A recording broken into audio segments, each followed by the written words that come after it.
Idade Média, cultura e visão de mundo. Durante o período medieval europeu, a Igreja procurou manter-se sob seu controle todas as formas de manifestação cultural e participou ativamente do desenvolvimento intelectual.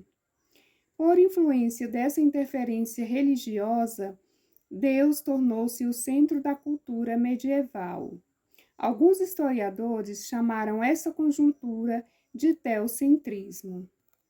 A religiosidade exerceu forte ascendência sobre a cultura ocidental durante toda a era medieval, mas foi na Alta Idade Média, entre os séculos V e X, que tal influência se firmou.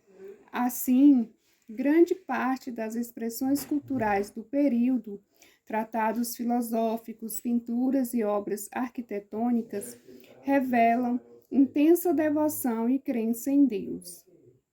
Via-se o mundo como algo ordenado e regido por leis divinas e imutáveis. Os homens não deviam questionar ou procurar entender, deviam apenas crer. Os monges copistas, dedicados à transcrição de manuscritos da Antiguidade Clássica, foram os principais responsáveis pela manutenção da cultura letrada ou erudita. Pois muito bem.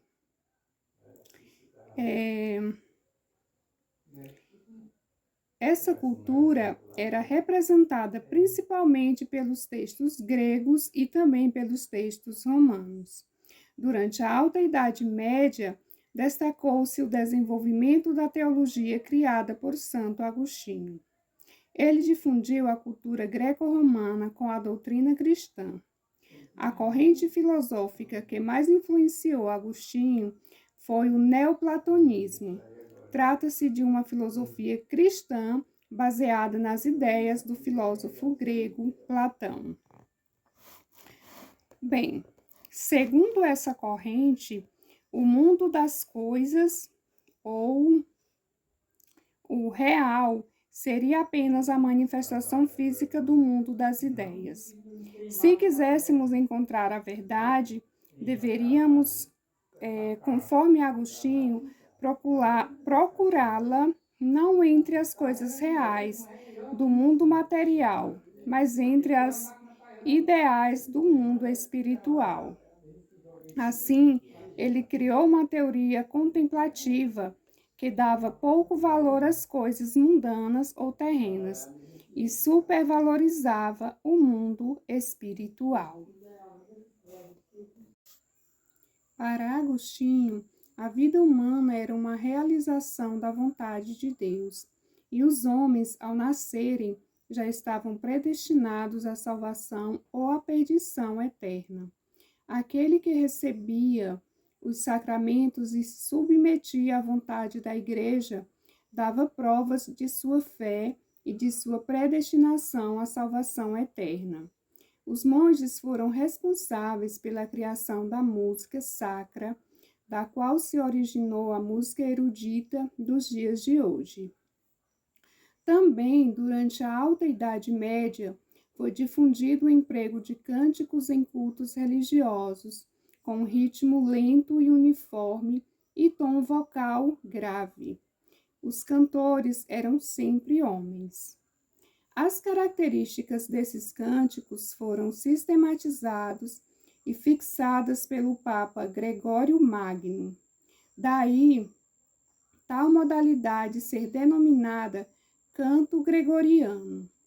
Foi também nessa época ainda que se desenvolveu a notação musical, uma forma de escrita específica para a música.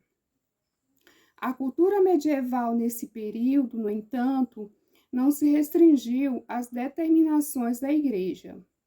Em muitas comunidades eram realizados ritos pagãos, dedicados a diversas divindades e marcados por comportamentos diferentes das práticas católicas. Eram credos herdados de antigos povos bárbaros. Manifestações de vários grupos sociais desafiavam, assim, a sobriedade e rigor dos padrões estabelecidos pela Igreja. Nem mesmo a devoção católica dos grupos dominantes era exatamente igual à dos grupos populares, os quais integravam ao cristianismo elementos de antigas crenças, como dragões, anões, deuses, etc. Muitos foram adotados mais tarde pelo clero cristão, com a intenção de se aproximar das pessoas comuns. Foi o caso da deusa cética Briste, que deu origem à Santa Brígida, cultuada pelos irlandeses. Apesar do rigor religioso, foi outra manifestação popular da Idade Média, o Carnaval. Em muitos lugares, as pessoas aproveitavam para se divertir e até criticar a ordem existente. A igreja e a elite toleravam essa festa como uma forma de amenizar possíveis tensões sociais. Existiam também os poetas goliardos. Em seus poemas, eles desprezavam o alto clero e valorizavam os prazeres do jogo, da bebida, da fortuna e do amor profano. Enfim, falar de cultura popular medieval é lembrar um passado rico em criatividade e manifestações dos não letrados e dos grupos sociais subordinados às elites feudais.